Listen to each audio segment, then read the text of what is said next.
And we are live on YouTube, and I'm now going to let everybody in. Ready? Okay, Go. go.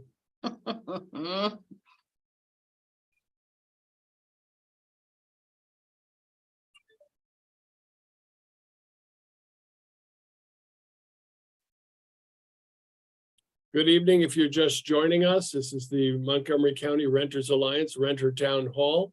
We've just opened the doors. It takes a couple of minutes on Zoom to let everybody in, but if you're looking for the Renters Alliance, you found the right place.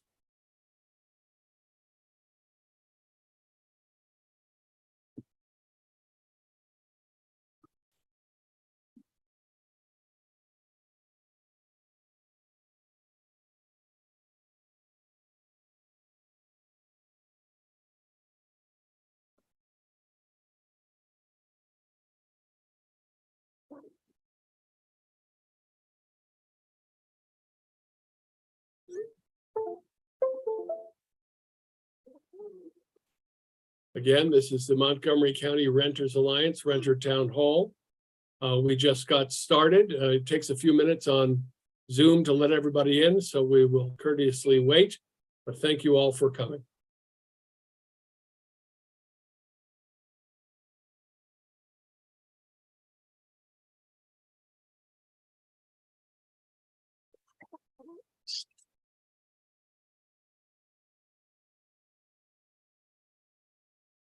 We'll give it just a couple more minutes. Welcome, everybody.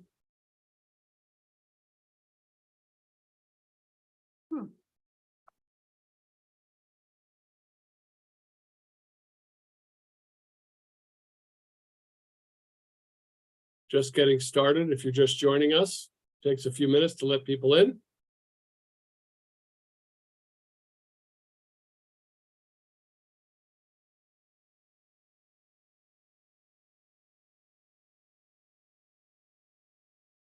I get to decide what the magic number is, and we're not quite there yet.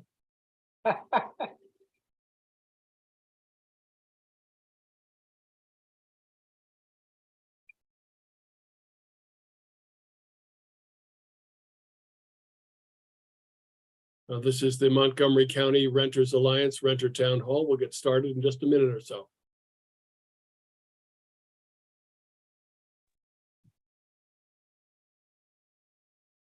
Hi, Janelle.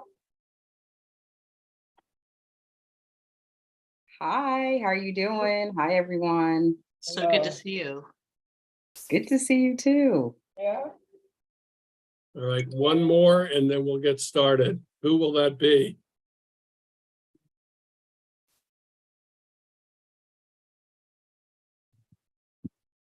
Coming. I have faith. It is coming. All right, counting down from 10.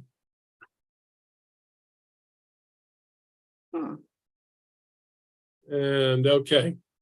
All right, good evening, everybody. My name is Matt Losak. I'm the co-founder and executive director of the Montgomery County Renters Alliance. This is one of many renter town halls we hold twice a month. This will be the last renter town hall for 2022, and it's an important one. I ask you, if you have questions or concerns, to please put them in the chat. My staff will be looking in the chat to see that questions are addressed and answered by our expert panelists. We have with us this evening the Assistant Chief of Police, Willie Parker Lone. We also have Debbie Feinstein from the State's Attorney's Office that handles a special victims unit. And we have with us the Tamala Robinson, the Manager of Code Enforcement for Department of Housing and Community Affairs for Montgomery County. We have the Vice Chair of the Renters Alliance Board of Directors, Chris Perry, and a proud veteran and a renter himself. And of course, our staff, Malek Demir, Pat Beckham, and David Mullins. David is fluent in Spanish. If anybody has any questions or concerns in Spanish, he can translate and direct them. And it is my special honor to open this Renter Town Hall with our board member, but more importantly, our state delegate from District 20, who is also the chair, newly named chair of the Legislative Black Caucus in Annapolis. And of course, if anybody knows her at all, they know that she is a renter champion from start to finish, representing us in Annapolis and in Montgomery County. So to open up with some remarks, please, let's welcome Delegate Janelle Wilkins. Janelle? Thank you so much, Matt, and good evening, everyone. Thank you for joining us. Again, I'm Janelle Wilkins. I represent District 20, which is the Silver Spring Tacoma Park area in the Maryland House of Delegates, and I serve on the Ways and Means Committee.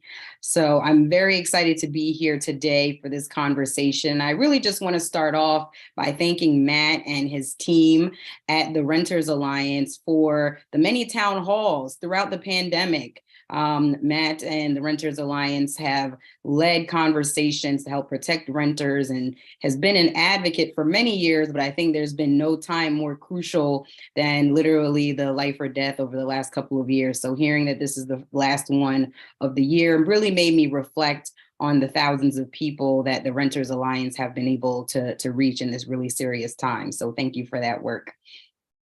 So I really am looking forward to this conversation because we are really delighted and honored to have our newest council members, Dawn Lukey and Kristen Mink, who is my council member where I live in White Oak. And they also serve on the Public Safety Committee. They're joining this evening to discuss their perspectives on public safety in our renter communities. And we're honored to, as Matt said, have the Assistant Chief of Police, Willie Parker Alone. Thank you for being here, as well as Debbie Feinstein from the Domestic Violence Council, to talk about the county's work in addressing domestic violence, which has become an increasing tragedy among many of our renter communities who are facing ongoing pressure and anxiety as a result of financial and social impacts of COVID-19. Despite the progress made in the vaccines and testing and the funds that have been delivered, many of our renters and our working low-income families are still struggling to recover. And as County Executive Mark Elrich pointed out during his inaugural address, it was so important that he mentioned that tens of thousands of renters are severely rent burdened. Without the protection of the eviction moratoria or the emergency rent stabilization bill, which tragically and unfortunately expired last May, renters across the country are seeing skyrocketing rents in the double digits, and we will not accept that. Just this past month alone, there were more than 70 evictions conducted. But this figure is just the tip of the iceberg. Many families are fearing eviction or simply losing hope and are being forced to leave their homes and to move in with relatives or friends, or are facing joblessness and homelessness. So this data is not even captured by the eviction statistics. And I don't have to tell this audience that housing destabilization, it hits people of color the most, adding to our racial divide. I'm very proud to be on the board of the Renters Alliance and to advocate, as we do, along with the Renters Alliance, to increase renters' rights, renter protections, and rent stabilization here in our county. For the last several years, I've introduced the Just Cause eviction protection legislation, which deals with evictions at the end of a lease, because no one should lose their home without a stated justifiable reason. Every single year, we build greater statewide support for that legislation, and I hope that 2023 will be the year that we get it passed. So with that, the Renters Alliance really works to ensure that there's stable, quality, and affordable housing. And I'm proud to be a board member, stand with the Renters Alliance, and be here this evening. I want to thank our special guests tonight and all the renters and advocates who are joining us, and hope that you will take what you're learning here and share it with your neighbors so that we are able to reach an even broader group of people. Thank you again for including me, and looking forward to the conversation tonight. Thank you, Delegate Wilkins. You have our support, and hopefully, I know you'll have the support of thousands of renters across Montgomery County. People forget we're nearly 40% renter in Montgomery County and across the state. It's not just a small group of folks who are upset, it's nearly half of our residents. So what Janelle Wilkins is doing in Annapolis and here at home is critical for thousands of people. So thank you, Delegate Wilkins, for joining us this evening. All right, Then let's move on. Let's start off with the discussion of the evening, which is about crime and safety in apartment communities. Again, we're pleased to have with us the Assistant Chief of Police, Willie Parker Lone, to address these issues and provide us with information about resources available to the renter community. Chief Parker Lone. So good evening. Can you hear me? Can you hear me, Matt? Loud and clear. Okay, great. Good evening, everyone. I first want to thank Matt for inviting the police department to meet with you, provide some information, and listen to your concerns. So my name is Willie Parker Lone. I am an Assistant Chief of Police and the Chief of the Patrol Services Bureau. I've been with the department for 33 years and the Chief of the Patrol Services Bureau for the last 3 years. Patrol Services Bureau basically are the 6 district police stations, all of the patrol officers, and the midnight duty commanders. So I'm going to provide updates on the 2 recent homicides, and then I will cover some other crime categories. First, I would like to say I do not know if family members or friends of Mr. Potts and Mr. Wandimu are on this meeting. And if so, I offer my sincere condolences to each of you regarding their deaths.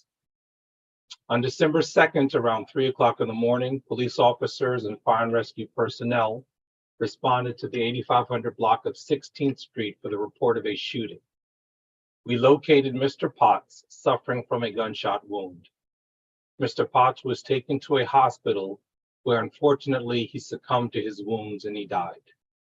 This is still a very active investigation being handled by our Major Crimes Division, so I can't go into any more detail. However, if anyone has any information, please contact our Major Crimes Division at the following number, 240-773-5070, or Crime Solvers of Montgomery County at 1-866-411-8477. On December 8th, around 3 o'clock in the afternoon, police officers and fire and rescue personnel responded to the Dash-In convenience store at the Shell gas station on New Hampshire Avenue and Lockwood Drive for a shooting. We located Mr. Wandimu, a store employee suffering from a gunshot wound. Unfortunately, Mr. Wandimu did not survive his injuries. Our investigation led to the identification of Mr. Torrey Moore as the suspect. Mr. Moore lived in one of the Enclave apartment buildings across the street. A search warrant was executed at Mr. Moore's apartment, and he was arrested. A body in advanced stages of decomposition was discovered inside the apartment. Mr. Moore told detectives that he had been in a relationship with the deceased female and that she was 8 months pregnant at the time of her death. Mr. Moore was charged with first-degree murder and possession of a handgun while committing a felony for the death of Mr. Wandimu. Homicide detectives are continuing their investigation regarding the female and fetus. So I understand that actual crime and the fear of or perceived crime are the same for some people. What I can share is that our crime analysis section does not notice any spikes in crime, particularly violent crime, that are specific to apartment complexes. There are, however, some apartment complexes in the 3rd District, the 5th District, and the 6th District that see more crime than others. The 3rd District is the Silver Spring area, the 5th District is the Germantown area, and the 6th District is the Montgomery Village, Gaithersburg area. Our residential burglaries have remained consistent from 2021 to 2022, and they are not specific to apartment buildings. By December 3rd of 2021, there were 614 residential burglaries compared to 665 by December 3rd of this year. Shootings. Our shootings have also remained consistent from 2021 to 2022, and they are also not specific to apartment buildings.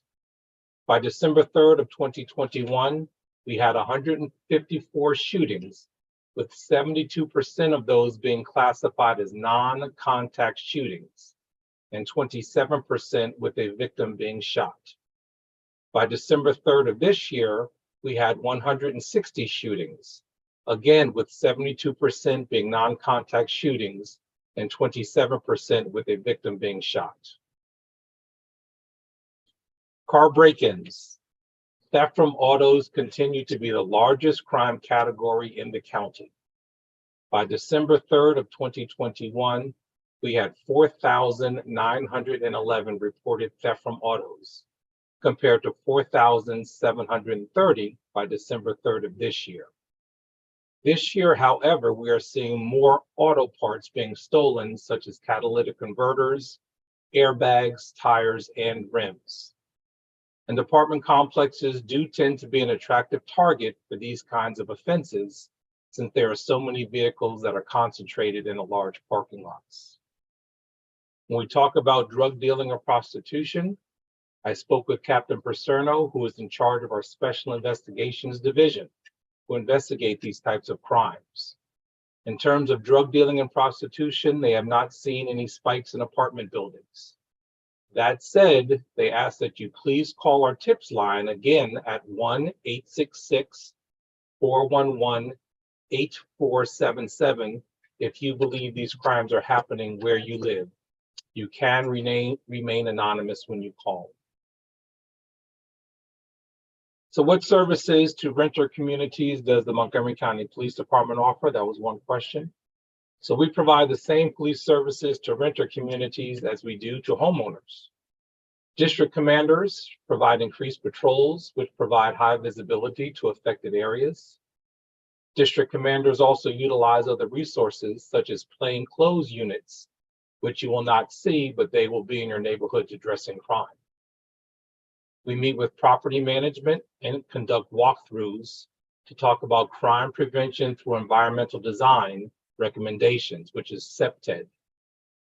We meet with residents and tenant associations to provide safety tips and education on certain crimes. The department has a variety of experts to provide presentations to the public, so please take advantage of this resource. Again, please take advantage of this resource. We are more than happy to have detectives or people in specialized units come out and give presentation to any groups that request such. We also partner with other agencies like the Department of Health and Human Services, Housing Opportunities Commission, the State's Attorney's Office, Department of Recreation, and Maryland State Police, just to name a few. The Community Services Officer at each district station, the 6 district stations, should be your best friend. They are your link to the department. If you're not aware of the names, the Community Services Officer in the 1st district is Officer Bruce Beardsley. The 2nd district is Officer Dana Stroman. The 3rd district is Officer Joy Bartholomew and Officer Glenda Franco. The 4th district is Officer Catherine Beard. The 5th district is Officer Marcus Dixon. And the 6th district is Officer Kim Jones. So there are some issues that our district station detectives have seen regarding high-rise and garden-style apartments that they wanted me to bring to your attention. One is there seems to be a lack of surveillance cameras within the common grounds, entrances, and lobbies. They would like to encourage more participation in what's called the Ring Neighbors program, which is available to those who choose to put a Ring camera on their door. There seems to be a lack of controlling squatters and or juveniles that occupy vacant apartments. Regarding theft from your front porches and areas, these happen a lot with package thefts, but we feel that with added cameras, this may be able to curb some of that problems. Lighting issues on the properties is also an issue. People living in apartments that are not on the lease or are being subleased by the leaseholder who is not staying in the apartment. And the lack of cooperation of individuals who may have witnessed a crime but do not want to get involved due to fear or other reasons. So our detectives are always willing to partner with my command staff at the stations in meeting with communities to discuss crime trends, prevention, and recommendations. So I know we all have busy lives and tend to be preoccupied with so many things. While driving home, be aware of any car that may be following you. I understand that parking is at a premium, but you may want to consider driving through the parking lot, paying attention to who is out and about, and if able, prior to parking, park in a well-lit area. Have everything you need at the ready so when you park, you can quickly exit your vehicle and safely enter your building. As you approach your building, again, pay special attention to your surroundings. Don't be so engrossed in your cell phone conversation or listening to music that you aren't aware of your surroundings. Have your building or apartment keys in your hand to allow uninterrupted entry. If you take public transportation like so many of our citizens do, again, pay attention to your surroundings as you exit the bus and walk to your apartment.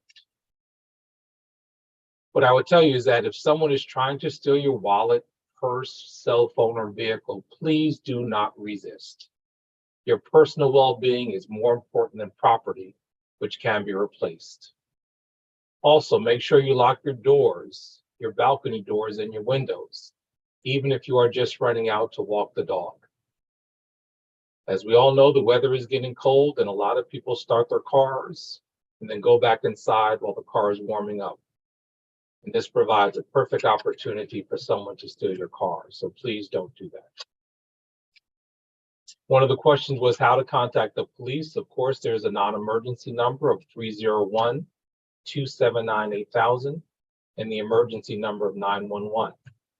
The non-emergency, when you should call the non-emergency number, is for something that has occurred earlier. It is not something that is actively happening. If someone is in danger, please call 911. If you're experiencing an emergency and are unable to place a voice call, you can send a text to our 911.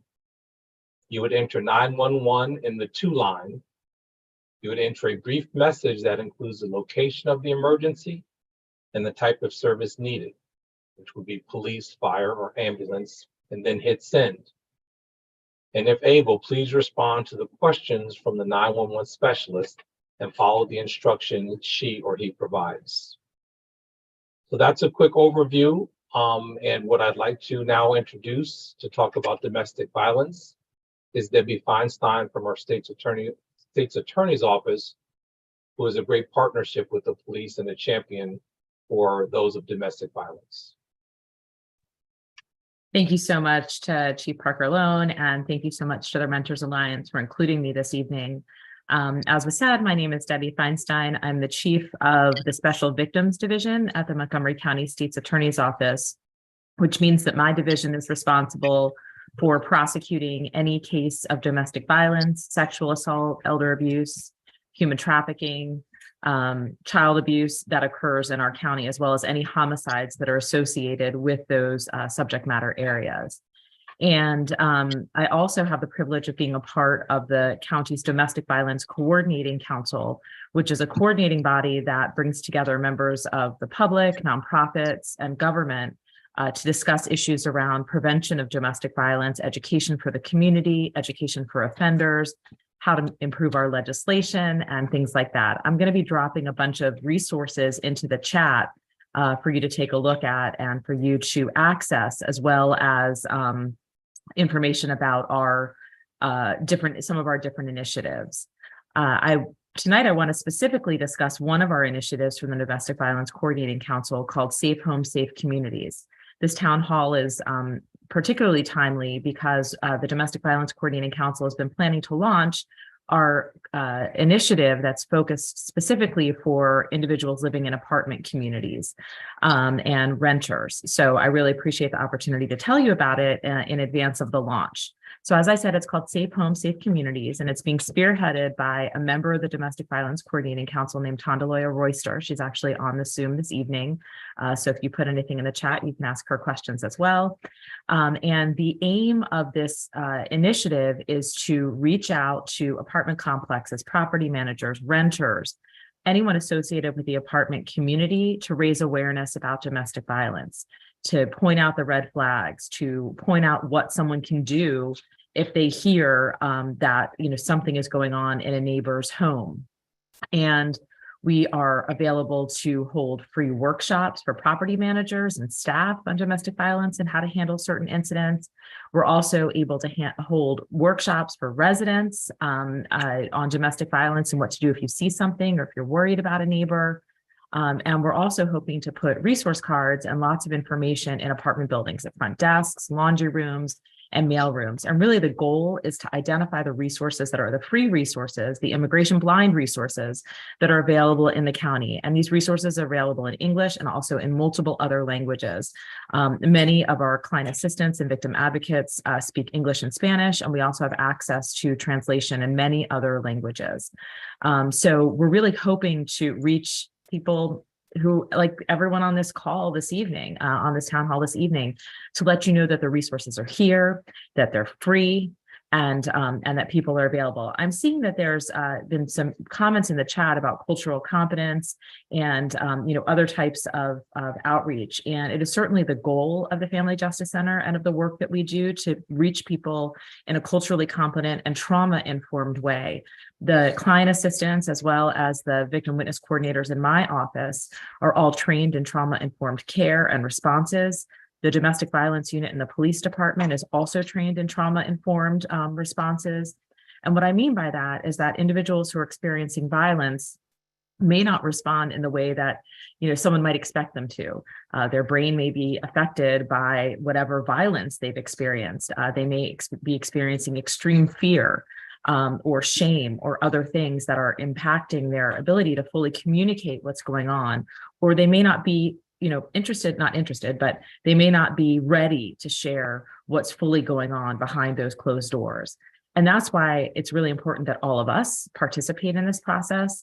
And if you have a neighbor or a friend that you're concerned about, or if you hear something going on and reach out, really the way to reach out is to reach out and get resources. One of the things that I learned early on in doing this work, doing domestic violence work, you would think if you knew someone that was in a situation where there was intimate partner violence, you would talk to them and you would say, you don't deserve this, you should get out of this relationship, that sort of thing. But it's actually the exact opposite thing that we should say to someone that's experiencing domestic violence, because domestic violence is all about power and control.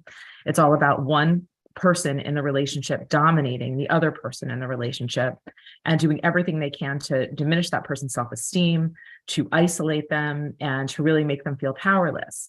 And what I've learned over time is that telling someone you need to leave the relationship, you need to do this, or you need to do that, is just another form of someone telling them what to do. You have to meet people where they are. They have to be ready to want to take the next step. And so I really encourage all of you to learn more about the Family Justice Center and the resources that are available there, because people, they don't have to get involved in the criminal justice system. If someone is experiencing domestic violence, they don't have to report it to the police to get help. There are so many free services and free resources available through the Family Justice Center and also through Health and Human Services. And people are there to help. They want to help.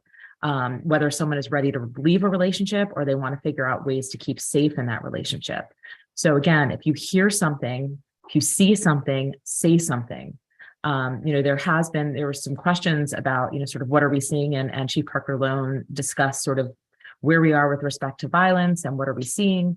One of the things that we noticed during the course of the pandemic with respect to domestic violence is, well, the overall numbers didn't increase. And I think that's in part due to the isolation and people really being afraid to reach out, and that sort of thing. But what we did notice was an uptick in the violent nature of the crime and the number of cases that our specialized bureau, from the police department were seeing.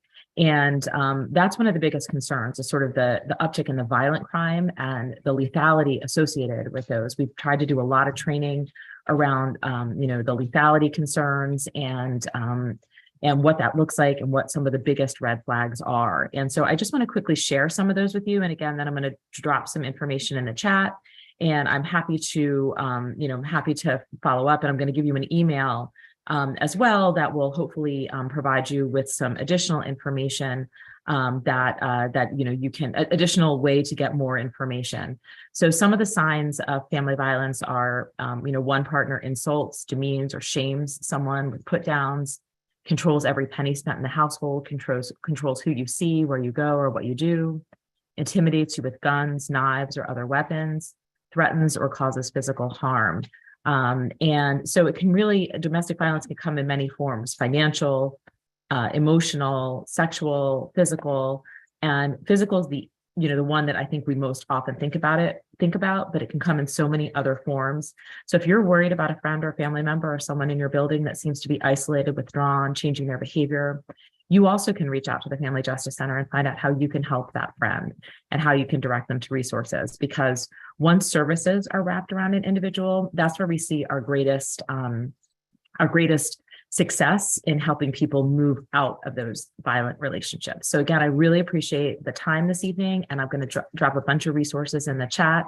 And we really look forward to working with you and to getting these resources out there. And I would encourage you, in addition to checking out the websites, I'm also going to put some information about Facebook and Twitter and Instagram that you can follow the Domestic Violence Coordinating Council and just continue to stay updated on the various initiatives. And we are willing to come to you, webinar style or in person, to provide additional resources. Again, thank you so much. Thank you, Debbie Feinstein. A lot of information and extremely important. Staff, or let me just dive in. I know we have some questions in there. Specifically, Chief Parker Lone, did you want to address now the availability of the RING program? I see that question come up. So, Matt, I actually need to get more information from the captain of the Criminal Investigation Division, and I will get that to you for you to provide to the group. But the question was, yeah, the detectives do recommend it is helpful for them when they're able to then access things that people post on their Ring cameras. It helps them solve crime. So we do recommend that. Great. I'm sure the only question on everybody's mind is it free or do we have to pay for it? No, it's free. Oh, it's free. Well, I mean, I think we need to know. So please send that along and we will forward that to everybody. It sounds like a very valuable service. What else do we have, David? One of the earlier questions was related to keypads were being installed at one tenant's location. And I guess they I don't know if they had a disability specifically or if they were concerned about disabled residents, if that was going to cause a problem. But also, I think they just wanted to know, did you have thoughts on keypad and how that relates to security? Is it effective? And like a keypad for entry is what they... I guess that would be to the chief. Where somebody punches in a code to get in? That's my best. I don't know if it was a fob. I assume that, but I don't know if a fob is what I see more often when I'm out and about. So I don't know if that, you have any comments on that either? Yeah, I mean, it's really up to the apartment complex. It's going to be what's cost effective to them, quite frankly. But again, if you have to remember a code to get in and you're trying to get it in and you're under stress, are you going to remember that code as opposed to just putting a key fob up to the door and it opens automatically, or a key and then it lets you in? So when people are under stress, different things happen. They forget important things, such as an access code. I don't know if it'd be the person's date of birth. But again, it's going to be, something that's going to cost more for a keypad. Fobs, we like fobs. We're using that, or we see that more often, and the schools are trying to use that as well to get us access into the schools, the key fobs. But then again, if you lose your key fob, somebody has that as well. But again, they can deactivate a key fob a lot easier than if you lose a key to a front door than changing that whole lock. So I don't know if that gives enough information, David. Yeah, and then I guess the only other question I had was maybe for both the chief or Ms. Feinstein about just when someone's calling either generally or reporting related to domestic violence, if the immigration status comes up for folks sometimes, is that something that is like asked about? Or I have some people asking just generally, is that something that's asked when they call? That's all. Absolutely not. Same, absolutely not. It is not. In fact, we don't discuss it. It's not a part of the conversation. Nothing related to it. When I said immigration blind before, the resources at the Family Justice Center, at Health and Human Services, in my office are all immigration blind. If you are a victim of crime and need help, it is available regardless of status, immigration status. And my officers should never be asking about somebody's immigration status. That's against policy, and we don't do that. Chief, Can you tell us what district Aspen Hill is and who the contact person is for one of our viewers? Yes, I answered that in the chat. Maybe my responses aren't going through. That is going to be the 4th district, and it's Katie Beard. Okay, thank you. Sure. Any other questions, staff? No, All right, I saw one quick one, which should be easy to answer. And I know Sandy is keen to know, but Chief, do you know if there's any uptick in thefts of dogs and poodles and other special types of dogs being walked on the streets? Have you seen that as being a special type of crime that's occurring more frequently around here? No, that is something that I haven't seen an uptick in or really heard about. So I saw that in the chat about people walking dogs, certain dogs. Right. I know we have had some theft of dogs in the past, and that generated a lot of media attention. We were able to reunite those family members with their loved pets. But that's not something that we see have a high volume of here in Montgomery County. Mhm. I do want to emphasize something you said earlier, Chief, about as tempting as it may be and as heroic as some of the media coverage seems to make people out to be, but resisting a theft is not a good idea. And if somebody's coming after your wallet or trying to steal your car or trying to break into your home or something, don't fight with them. Call the police, stay away, get away. I speak from experience. I still have pieces of a bullet in me because I decided to resist a armed theft. And I can tell you it was not worth the amount of money involved. We also are honored with us this evening to have two of our newest council members who are also on the Public Safety Committee. And so I'm going to introduce them in order of arrival. So we have first with us Council Member Kristen Mink. Council Member Mink, would you like to give some remarks on anything you like, but public safety is the conversation tonight.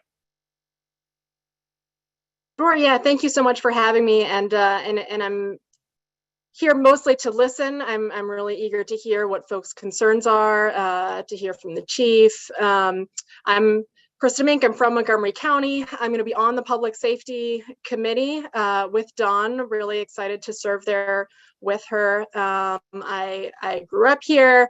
I'm a first-generation Chinese American immigrant. I heard that there was an immigration question earlier, and so that resonates certainly. I was a teacher for a long time and then shifted into advocacy work over the last few years, and so I've been working on federal, state, and local issues that kind of run the gamut, but include public safety issues. So I appreciate you having me here tonight, and I look forward to hearing from everyone present. Thank you, Councilmember Mink. The chief did go into describing the two incidences that are on everybody's mind up at the Enclave, the tragedy there, as well as the ongoing investigation at Summit Hills in Silver Spring. And Debbie Feinstein did give us a wonderful overview of the available resources with the Domestic Violence Council and her office. So we're pleased that, and this is recorded, so you can go back and review some of the other comments. But we are thrilled that you're on the council and on the Public Safety Committee, and of course, we know you to be a renter champion. So we're Absolutely. delighted Yeah. to have you here. Thank you very much, Matt. And I should also mention what district I'm in, of course. I'm in District 5. I'll be representing District 5.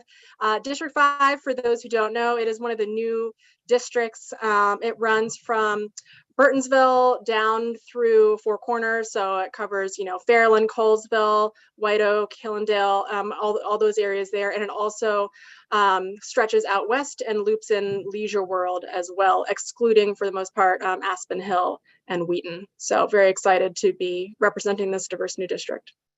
Thank you. And if we may, we'll put your office contact information in the chat if anybody would like to reach out to you for any council member business.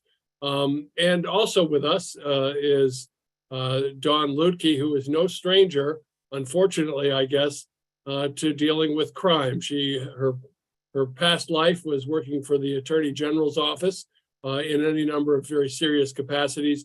And now we are honored again to have her on the county council. and to be a member of the Public Safety Committee. And we're delighted to have you with us tonight. Councilmember Ludke, would you like to say a few words? Yes, thank you so much for having us tonight. I know that Kristen and I are both eager to get to work on our subcommittee meeting work. We won't be having those until after the holidays, but we will be starting up in January. And I have been a practicing lawyer for 22 years.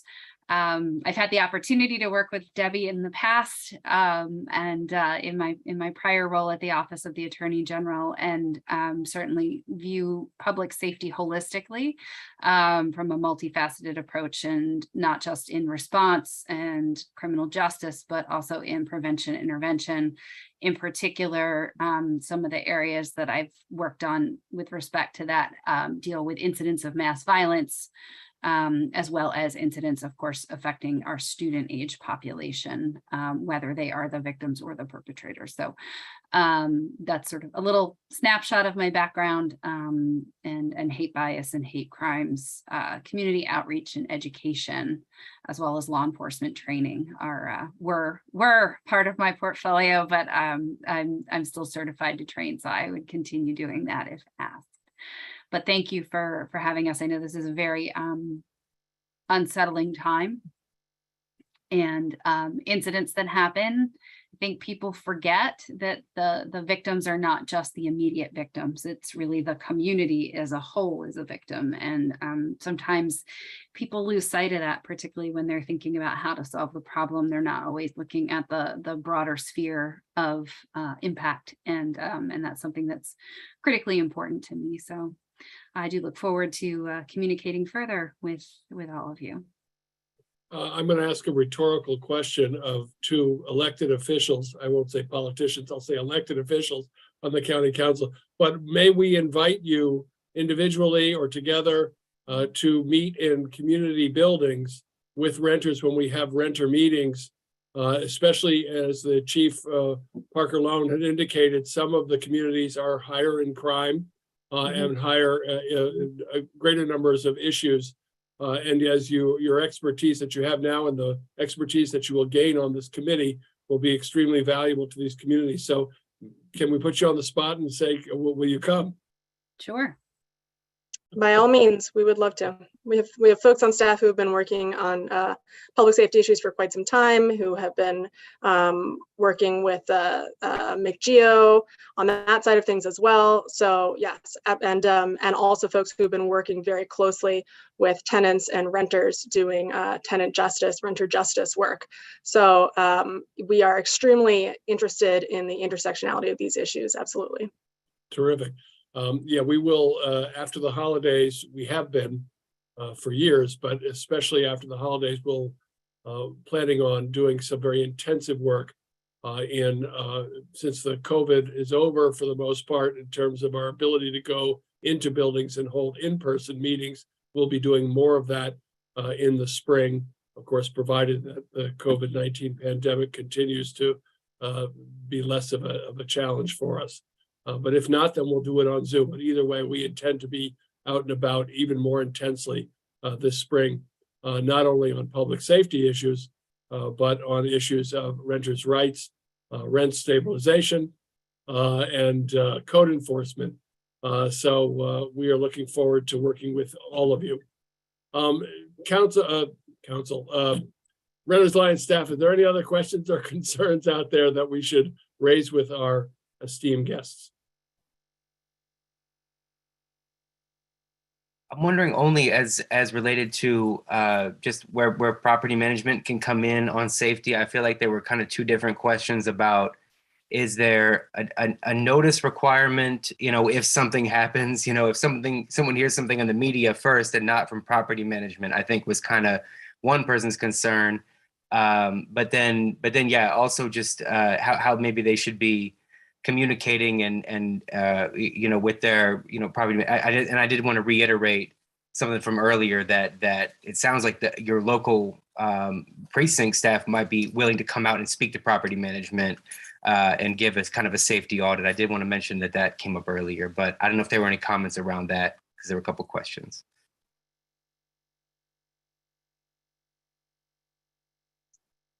David, was that for me? Well, yeah, I mean, I think the original question about notice specifically about a specific incident might have been directed toward you, but just, I'm sure anyone's welcome to comment about how, people feel property management should be communicating with folks about, these kind of incidents and what's best. Yeah, the way I'd respond to that is even if property management is not providing information to folks, citizens can still request that the police department come and meet with them. And they can form their own group and have, the district commander send somebody out to talk about crime. It doesn't have to start from property management. So any group can ask for, a police officer to come out and give them, updates on any crime that's happening in their area. And as I mentioned, we're more than willing to do that. And we have a lot of experts in the field of the different variety of to help senior citizens, to talk about identity theft, to talk about a variety of different crimes, to educate, our citizens to keep them safe. So we are more than willing to do that. What it has come up before and something that we have urged but are looking for the new council to address are some of the ways in which buildings operate, in particular the training and certification of property managers and landlords so they actually know how to manage a building. You have to get a driver's license to drive a car, but apparently you don't have to know anything to manage a 1,000 unit building of families and individuals. So we kind of think it's a good idea. It might actually lighten the load of the Office of Landlord and Tenant Affairs and Code if we're able to head off some of these problems of the past with competent property management. But one of the things that's missing that I remember from a past life when I worked in communications at a college is that the college had to have a report available to the public of what crimes took place on the campus. Councilmember Lutke is familiar with this. Yeah. Apparently that does not exist in apartment communities. And again, so the tenants are frustrated. They hear that a crime, sometimes a very serious crime, has taken place in their community, especially when it's an unresolved crime, and they're petrified and they don't get information from property managers. Dawn, did you want to speak to that? Yeah, so the law that you're talking about with respect to college campuses is a federal law, the Clery Act reporting, and that's so that's something that is done across the nation. It's not just here or not just for Maryland colleges or universities. That's nationwide, it requires for those areas where the campus is within a broader community, of course, a lot of collaboration between whatever campus police there are and then the community police in the adjacent area, but it does extend beyond what you would consider just the basic borders of the campus that the university operates to include like the sphere of, off-campus housing and stuff like that. So in that sense, there would be some of that is included related to renters. But that's something that, a report of data like that, are you getting more information and is that helpful? And then there's also the how much information you get and does that create additional anxiety? So there's a bit of a balance to be struck in the how to manage it, to make it both useful for those who need it in order to have their voice heard, and in order to affect positive change. So you want to make sure you're not over including certain things. So for example, we typically don't across the state report a lot of suicides, right? Because you're trying not to encourage it. Right. So there may be internal data related particularly to any self-inflicted gunshot wounds. I know there is a report and Assistant Chief, you probably get that report that you read. It's part of the daily homicide and shooting report the state issues, and that does include that, but only for suicide by firearms. But there are other types of suicides that also they work hard to not publicize in order to not have copycats. So the fine balance to strike. Yeah, I think still though, the situation for renters that we hear frequently is that they learn about something in the press, which of course, back to your accuracy issue, Councilmember Lutke, is that's not the best way to do it. Not that right. I come from a press family, not suggesting the press get it wrong, but that's not really a objective, straightforward report. And what is not available in the law in Montgomery County as far as renter communities are concerned is any requirement for the property management to communicate in any particular way to the tenants. We think obviously it's a best practice, and maybe it should be required, something we could discuss when we get down the road to how we would train property managers and landlords. And to your point, Councilmember Lukie, that perhaps it needs to be standardized, or an incident report should be standardized so that it's not inflammatory, it doesn't encourage anything, but it provides the necessary information to the community so that they are not hearing rumors, and so that if necessary, they can protect themselves if so, or their property if something is going on. Right, yeah. What else? Sorry, go ahead. No, I was going to say objective, factually laid out data that's clear and succinct, that's, doesn't lend itself to that kind of rumor mill that perpetuates the anxiety. That's exactly what would be useful in terms of helping to make sure that there are improvements. When you can ascertain the problem based on that objective data, then you're able to better move forward with how to help fix the problem. We'll get to how to support rent stabilization in a minute. I know Councilmember Mink is loving that one, but we'll get to that in just a sec. I want to get to a question that came from Tom in the chat about evictions and what we're seeing. And Tom, I will email you the last year's eviction data that we have month to month. But we are seeing an uptick in evictions, obviously, that the COVID rent relief emergency funds are beginning to dwindle. Governor Hogan has announced that the end of the program, and we are urging, along with our allies, that the program not end, because those on the working families and low-income families who have been the hardest hit are still not recovered yet. And so we want to see people remain stable. We're still not out of COVID, even though we've dealt with it to some degree. It's still an issue, and we don't want it to come back. And as said earlier, I don't know if you heard, but when we discussed evictions, as Delegate Wilkins had said, that the 70 plus that we saw just this month, which is more than double than what we saw over the summer, is only the tip of the iceberg in terms of people being destabilized. People are moving out of their homes because they feel hopeless. They feel that they're not going to be able to recover. They may have gotten some COVID rent relief, but it wasn't enough to fully recover or stabilize them. They're getting threatening letters from their property manager or their landlord, and they're afraid. And so they move into families' homes, friends' homes, or they move into homeless shelters, or they move far away from Montgomery County, and we lose our workforce. So whatever it is, we are seeing, the Renters Alliance is seeing the forced migration of working and low-income families from our region. And we think that the eviction data is just the tip of the iceberg. What else do we have, folks? If there's no particular question, then I'm going to go to the question for Councilmember Mink to address first, and anybody else can join in.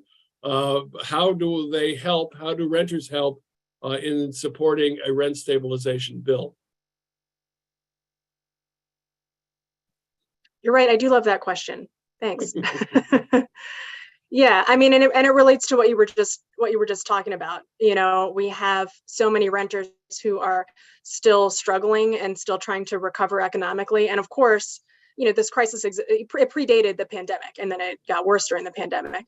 I have just been working with some renters who there was one actually who was approved for a COVID assistance and then was evicted after, despite telling the sheriff that she had been approved, she didn't have the check in hand. And so they evicted her anyway. And then after her stuff was out on the lawn that same day, she found out that the check was there at the office waiting for her, and she just had not been informed of that. But there was nothing that could be done at that point. Truly tragic. And she had kids, they ended up with, multiple of the family members staying in a 1-bedroom hotel. I helped them move their stuff from the lawn into a storage room that we found that was just empty, and we just hoped nobody would disturb it until we could get a hold of rent out an actual rental. I mean, just a whole mess. And that rental assistance, again, she had been approved. So that was acknowledgement, by our government that she deserved that assistance. And she wasn't able to access it and wasn't able to use it to keep her housing. So truly tragic. But we also need to recognize that, again, this is an issue that has, the fact that it's very difficult for anyone to afford to rent here at this point, especially, single parent families or single income families, that is a reality that predated the pandemic and that is going to continue, post-pandemic as well, and that we've got to do something about.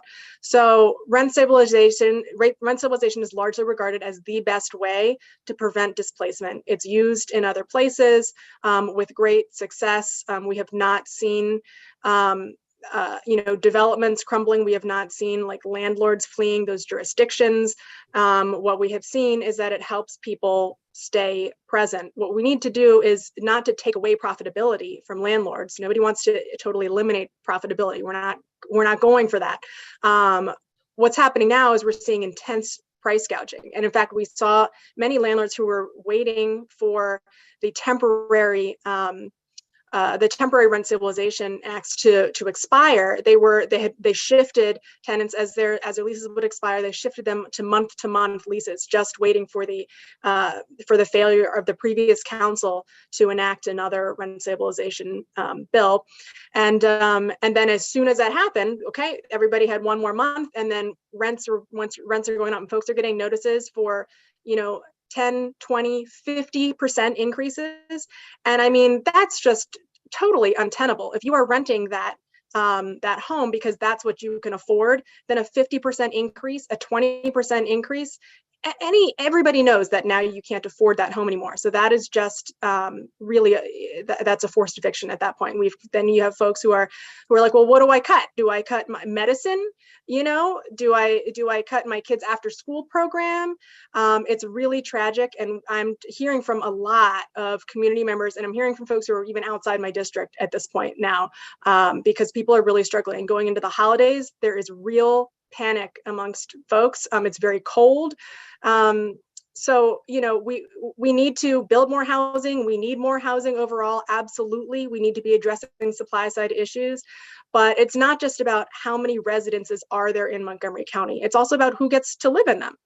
And folks who are in our current residents now in Montgomery County deserve to stay residents of Montgomery County. It shouldn't be that you have to, meet a certain income threshold in order to be welcome in this county. That's just not who we want to be. And so, if we want tenants to be able to afford to live here, to have all of them be displaced by folks who are much wealthier, we need to have some kind of cap. We need to have, some kind of arrangement here to prevent the extraordinary price gouging that is really honestly not necessary at all. It's not necessary for anybody's pocketbooks, and it's not necessary to keep landlords here. That is the pattern that we see where rent stabilization is in place in other folks. So I'm really hoping that we can come together with community members like all of you, and with all of the council members. I don't think that there's anybody on the council who wants to see this kind of displacement, and it's about finding the right solution.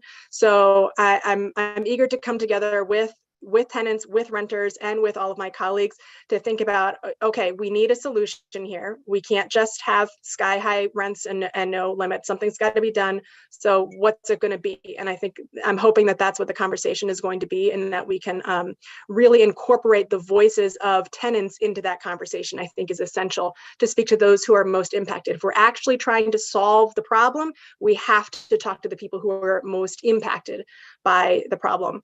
So absolutely, we want your voices at the table. We want you all involved. Please let your council members know for your district, as well as all the at-large members know that you are in support of rent stabilization, and that it's urgent, that we cannot be delaying this, to the spring. We can't be delaying it past budget season. There's nothing in the books actually that says that we can't pass legislation during budget season. And I'm hoping that it won't even get till then, because every month more folks are having their lease expire, and they are hitting this enormous leap in their rent that's causing them to, in many cases, self-evict. And we don't even have the numbers on that.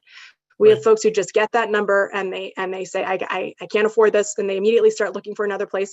And maybe that place is in Montgomery County, or maybe it's not. Maybe it's a legal residence that we are able to have some oversight over, or in many cases, it's not. So we're really actively harming people with every month that goes by. So please do let your council members know, both your district and all the at-large members know that this is very urgent and that you support it. And please share your stories, tell why. If you are getting a notice, send that notice over, that's helpful. I think all of us appreciate seeing that.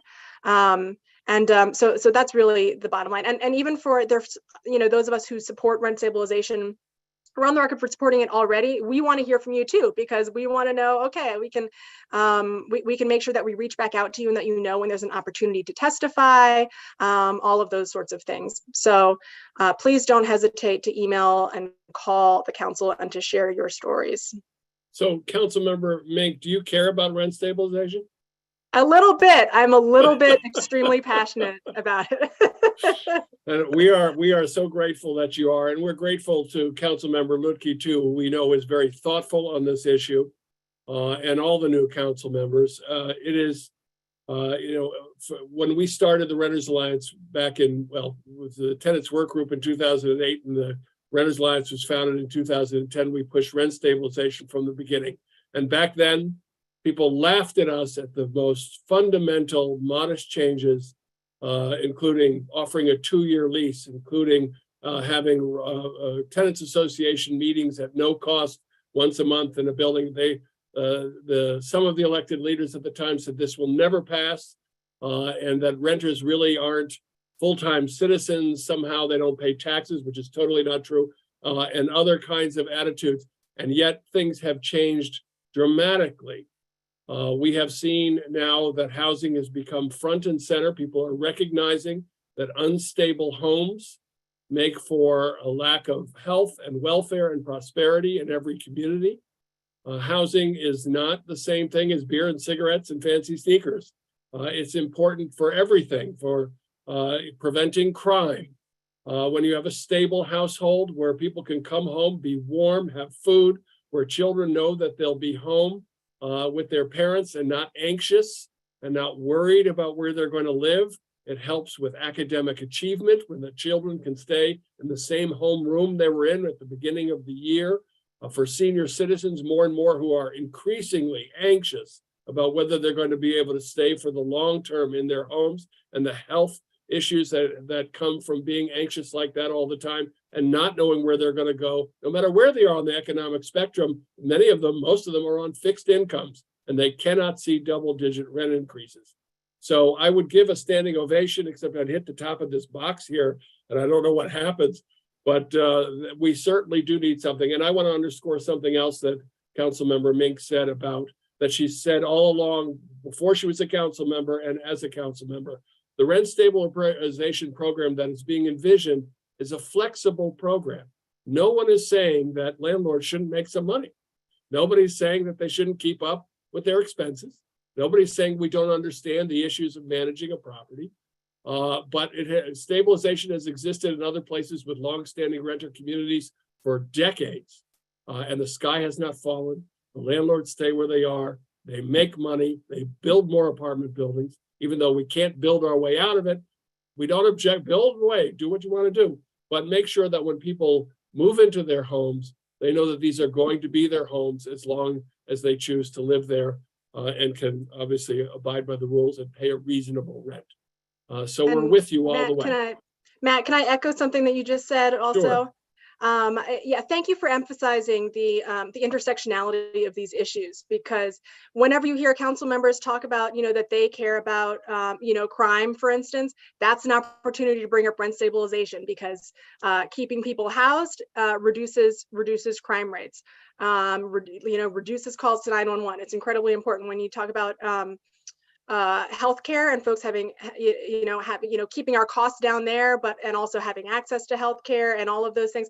But if you're talking about healthcare, that is also a rent stabilization issue, because there's huge a cross section of folks who are or the health impacts of losing your housing are incredibly intense. And that also creates, if you're looking at economics, creates an additional burden on our system. If education is something that you're passionate about, as a teacher, I saw kids who could not rely on stable housing, and asking those kids to do homework when they don't know if they're going to have somewhere to stay next month. It's like, what's even the point of that?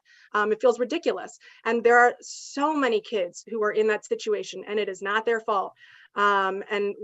We have to give those kids, I'm not saying it's their parents' fault either, but we just have to give those kids stability, and we have the ability to do that. And I will say, as we don't have, we haven't written a bill yet, right? We have a lot of discussions to be had. But my aim is to get that number as low as possible, while ensuring that we are still going to have profits for landlords. And so, as tenants, please advocate from that standpoint. Advocate for as low a number as you want to, and then it will be our job to go through the data, to do the research, which we're already doing, and make sure that it's high enough that our landlords are stay, and that they're still able to make profit. But please, as tenants, we need you all to continue to remind all the council members that we don't need to give any unnecessary gifts. If they're not necessary, we should not give them. So, advocate for those low numbers, and we will continue to crunch the numbers and to do the research and make sure that we land in a place that works for our county. Thank you, Councilmember Mink. Councilmember Luque, did you want to add any comment at all on anything? We're not cornering you on this, but on any comment at all, as the last word from the council members. Yeah, no, I was reading in the chat about homelessness, and of course, and as Councilmember Mink had referenced, and that's an issue that's pretty personal to me too, and that I really want to make sure people are not equating homelessness with simply the rent issue. That's not necessarily always correct. There are more than one cause for homelessness, and we have some really significant crises in this country, not just here, but in this country, related to mental and behavioral health and revolving door care and lack thereof. And people do end up homeless for reasons other than simply the rental issues. And so it's a multifaceted problem, and we need to take multifaceted approaches to deal. You're absolutely right. And as somebody who managed a homeless shelter in one of my many previous lives, I know that to be true. Although I will say, and I don't like the conflation of the issues. Clearly, we have about 1,100 homeless in Montgomery County. We have nearly 400,000 people who rent their homes, and the issues of affording and maintaining stable, affordable homes are very different from the majority of issues facing the homeless population. And sometimes folks like to say, I'm taking care of the homeless thing, therefore I'm a housing champion. Not really, really the same thing. They are two different issues. However, I'll leave you with this one pushback. We are seeing an increasing number of people who are not in the homeless population that you and I understand being challenged, who are Norman Rockwell homeless, who are pushed out of their homes because they couldn't afford their rent and they've got nowhere to go. So that statistic should be particularly alarming. But in whatever the conversation going forward, we are eager. The Renters Alliance has been eager from the beginning. We will continue to be very eager and engaged in supporting this legislation and any legislation that helps develop stable, quality, affordable housing for everyone, because we believe housing is a right.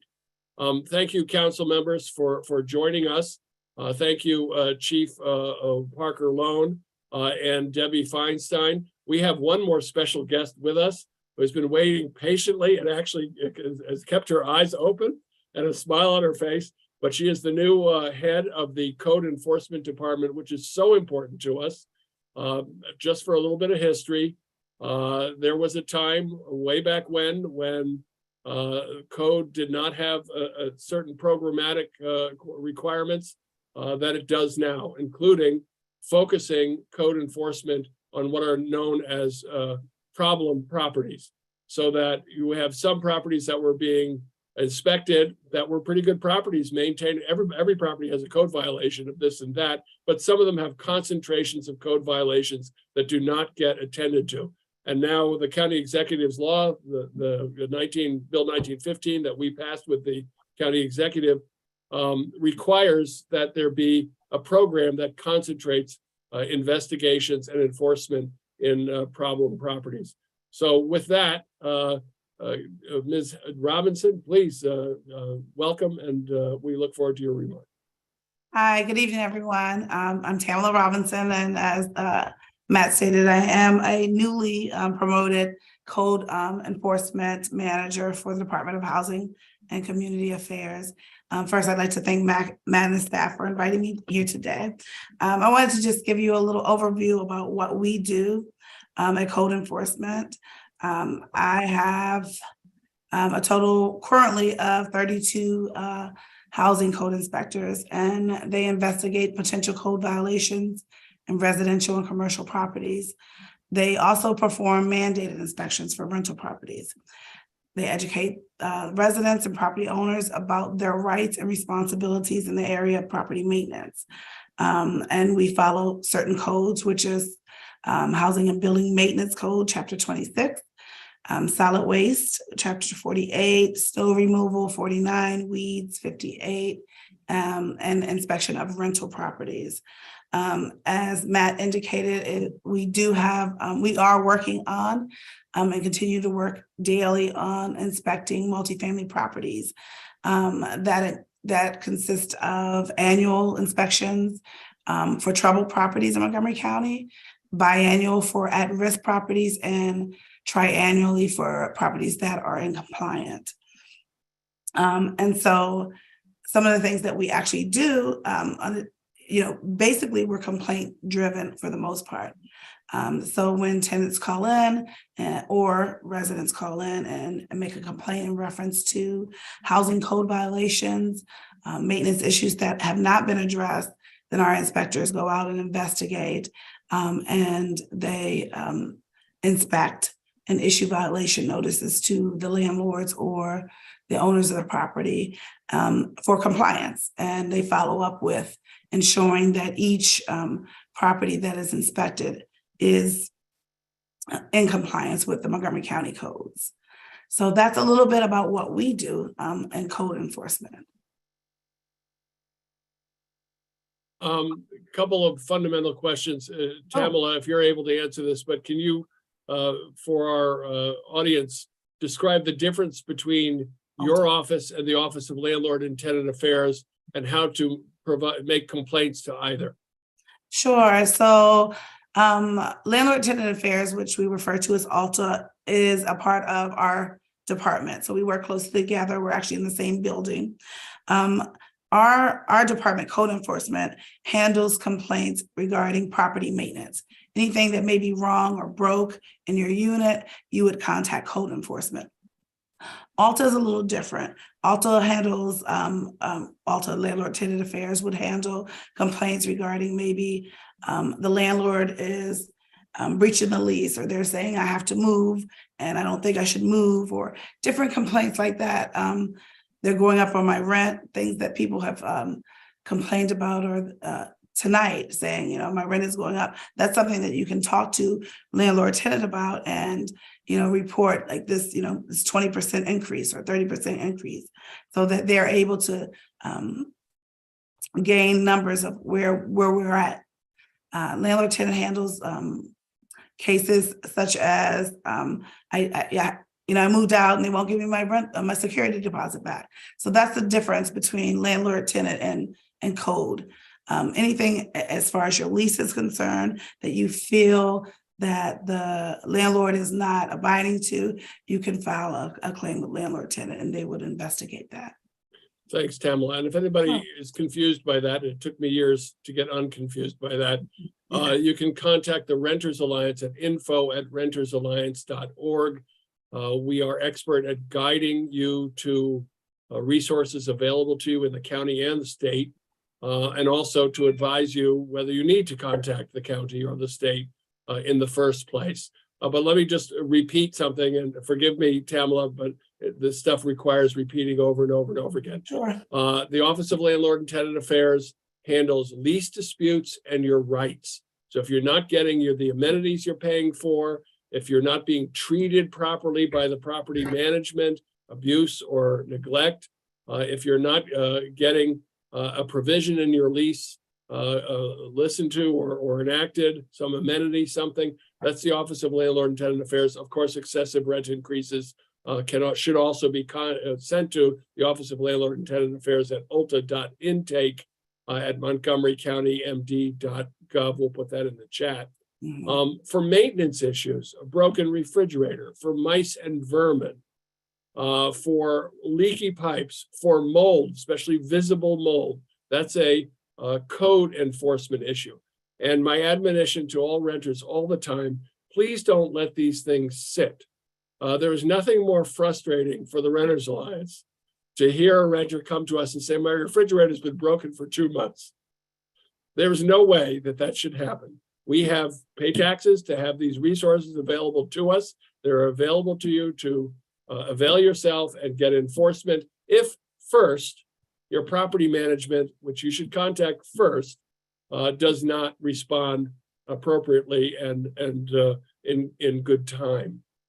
So any questions about that, please contact us, info@rentersalliance.org. You can also call 311 and ask to speak to the Office of Landlord and Tenant Affairs or to the Code Enforcement Department to file a complaint. And when you do that, we urge you to make sure that you get a complaint number so that when you call, they can and you follow up, you'll know what your case number is. Believe it or not, again, back in the years when we first got started with this, there was no 311. Calls went in and nobody tracked where it ended up. So now we have a tracking system and there is accountability and the Renters Alliance is here to work with you to make sure that you get the services that you're entitled to and to also advise you what the best course of action is. Staff, do we have any other questions or concerns for these experts and elected officials?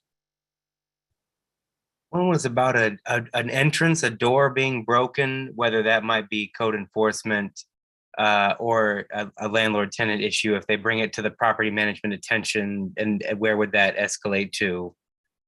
It is a code enforcement. That a broken door would be a code enforcement issue. So what would happen is code enforcement go out, inspect, and place the property on notice to repair that particular door. So it is code enforcement. And then this, I mean, you just want to, I'm sorry if you mentioned this already, but then in that, so how, what's the timeline for, someone to show up, an inspector? I think that people are asking there on code enforcement. Depending on the severity of the actual door, if it could cause health and safety to someone, injure someone, how is it broken? Is it glass? So it could be anywhere from immediate 24 to 72 hours. So we have the question of the municipalities of Rockville, Tacoma Park, and Gaithersburg. Do they have separate code enforcement agencies that work? The city of Rockville and Gaithersburg do have separate code enforcement that work for them. We, since 2003, under a contractual agreement with the city of Tacoma Park, our code enforcement team inspects the Tacoma Park units. So, but that's a contractual agreement with us in Tacoma Park. But the city of Gaithersburg, the city of Rockville, the town of Barnesville, town of Garrett Park, and the town of Laytonsville have their own code enforcement. Okay, so they need to notify those. Okay, thank you. Correct. You're welcome. And Malek, can we put that in the chat too, how to contact or any of the staff, Rockville, Gaithersburg, and Tacoma Park. My understanding, Tamala, is that Tacoma Park's code enforcement laws are the same as the county. That's correct. They have the same laws that we govern under Chapter 26. So they've adopted the same laws. That's correct. Has Gaithersburg and Rockville done the same? I'm not too sure. I can't really answer that, but there are similarities. Yeah, I know they're similar. I don't think so. So that's why it's important if you're in Rockville City or in Gaithersburg City, to contact that Office of Housing for enforcement, because it may not be exactly the same, even though most of it should be anyway. What else do we have?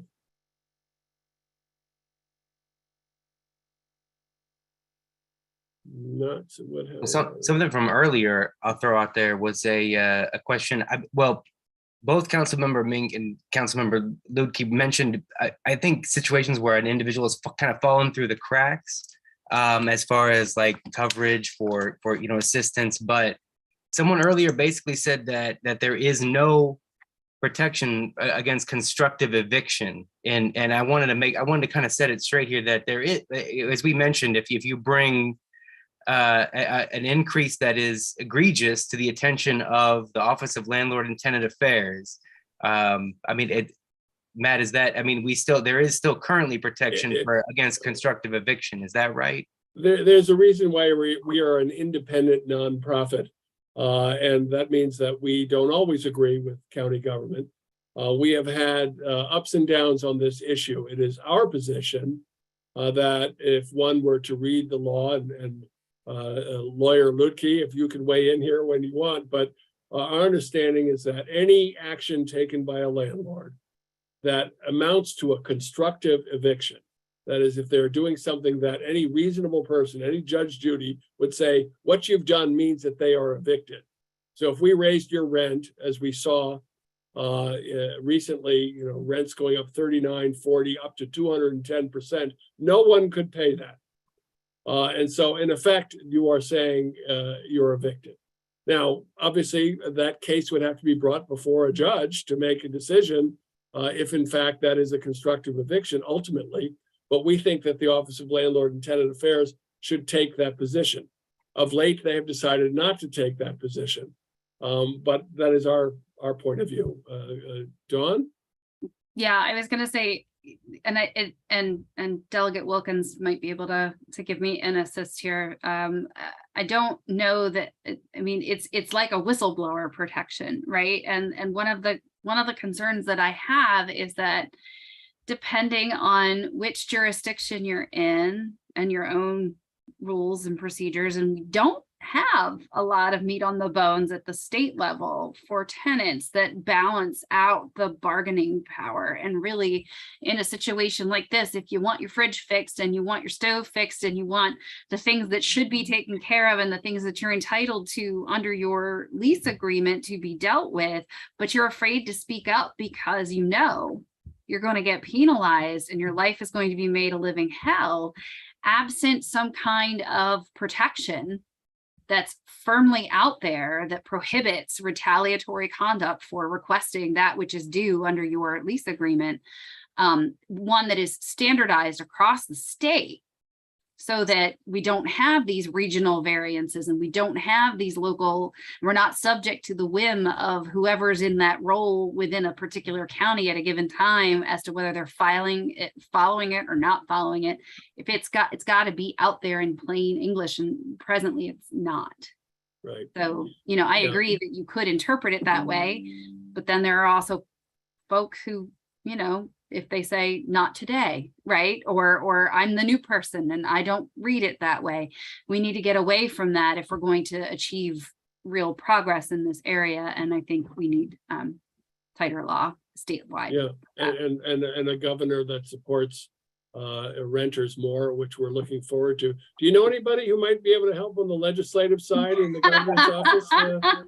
Councilmember Luedtke? I'm joking because her husband, Eric Luedtke, former delegate, is now the legislative director for the newly elected Governor Westmore, and we're looking forward to working with him.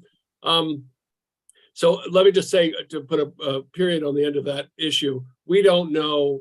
Our position is that anything that a landlord does that is effectively a constructive eviction should be prevented, but the laws are not very clear on this.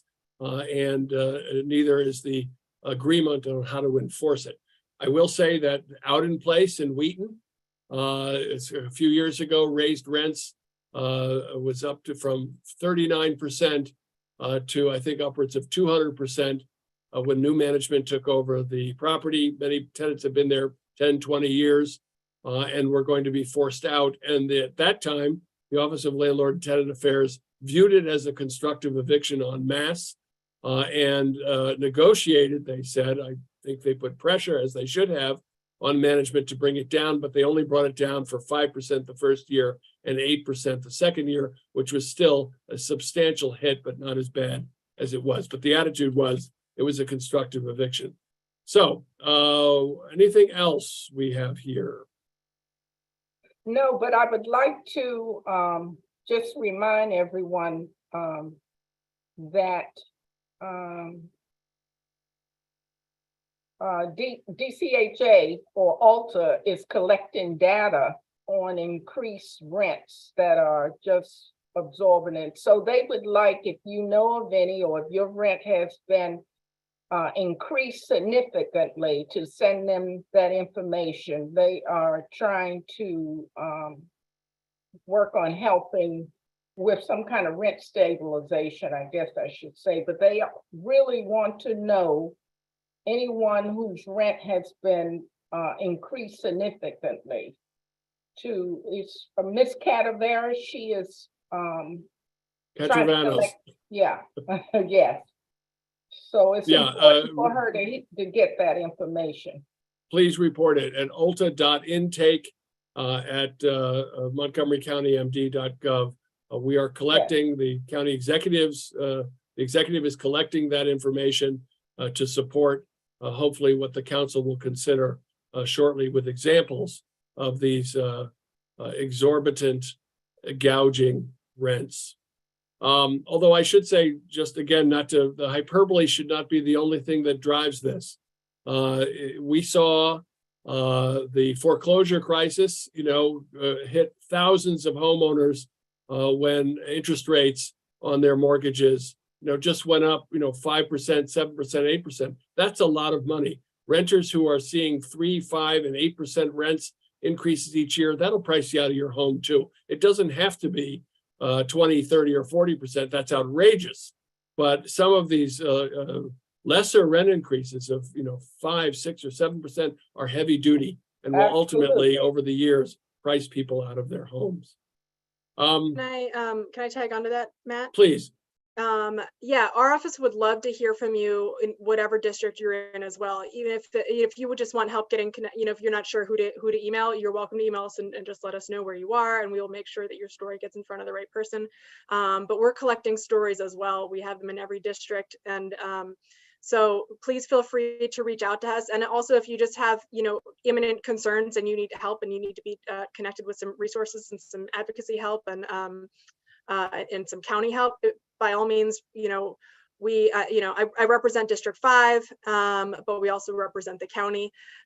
So my email address, I'm gonna drop in the chat again, but it's councilmember.mink@montgomerycountymd for montgomerycountymaryland.gov, and would love to hear your stories. And to Matt's point, yeah, I mean, we use these extreme examples because, I think anybody should be able to get behind the fact that no landlord needs to be levying a 20% increase on anybody. Like, that's ridiculous, but we have to have a real conversation about what kind of increase do landlords really need to be able to make, and what are people really able to afford, and we need to balance those things. And so the conversation gets more complicated when we start looking at the numbers that are closer to where we probably should actually end up. If it's easy for anyone to say right off the bat, oh, obviously that is clearly price gouging, there's no reason to allow it, then yes, that should be covered. And so we throw those numbers out there because unfortunately those numbers are happening. But the number that we should end up at is going to be a number that, we have to really dig into the data and the research, to really figure it out. So if it's an easy answer, if it's an easy, that number is outrageous, then yes, we want those stories. But those stories that are about, a 5% increase, a 7% increase, a 3% increase, and they're impacting your family, or your neighbor or whoever it is, it's really important for us to get those stories also, because we need to know what's happening. We need to know the impact, and we need to and we need to be able to analyze the finances of the landlords as well. So, to really figure out what needs to be done. So please do send those emails over, no matter what the increase is, and we want to know that it's impacting you. And great, I see, and Councilmember Ludicky put her email address in the chat as well. So yeah, please don't hesitate to reach out to us. I'm just going to speak for you because I know you care, Councilmember Ludicky also. Thanks to both of you. Let me jump in. We have we have 2 more minutes and we have 2 questions. One of them, Tamala, I know that goes to you, but are you up to staff, or are you still looking for people? No, I'm not fully staffed. I still have code enforcement inspectors positions open, and I also have 1 field supervisor position open. So what percentage of staffing are you down? You know, we're about 80% down. So we're almost 80% down. 80% down. No, 20%. Whoa. All right. So you're down 20%. Right? Yeah. You're down 20%. That's correct. All right. Well, that's still significant, council members, FYI. And there was a question for the chief. And I think it's been answered, but Chief Parker-Lone, if you could address this. Do you feel that the police department has a seat at the table with the county council and the government to be in an open dialogue with county elected officials and policymakers on what needs to be done regarding crime in Montgomery County? Yes, Chief Jones, myself, and other assistant chiefs frequently meet with council members, the Public Safety Committee, and talk about crime. So anytime we're asked to present and appear before them, we do so. So we have a great working relationship with the council. We look forward to working with the new council members as we move forward. So the police department does have a seat at the table. I saw that question in the chat. And we do have very open and honest dialogue with council members. Well, that's a good way to end. So let me say to everybody, thank you very much, especially to Assistant Police Chief Willie Parker-Lone for joining us this evening, for Debbie Feinstein from the State's Attorney's Office dealing with special victims and domestic violence, and with the council and Debbie, please weigh in. Sorry, the Domestic Violence Coordinating Council. Thank you. No, thank you for your great work and for the resources that you provide. To Tamala Robinson, our new code manager, and we look forward to working closely with you in the coming months and to supporting you and getting fully staffed. And of course, to our terrific new council members who I know have good hearts and good heads and will work on important policy in a modern thinking, nouveau kind of smartness that we haven't seen in a long time that we're looking forward to. So thank you both for coming tonight, and fair warning, we will ask you back, and we will ask you to come to our community meetings in our apartment buildings as your careers develop. So thank you very much for coming. And to my staff, David Mullins, Malek Demir, Pat Beckham, and the Vice Chair of the Renters Alliance Board, Chris Perry, who's monitoring us to make sure that the money is spent correctly. We thank you all for coming, and good night. Good night. Happy holidays. Happy holidays, everybody.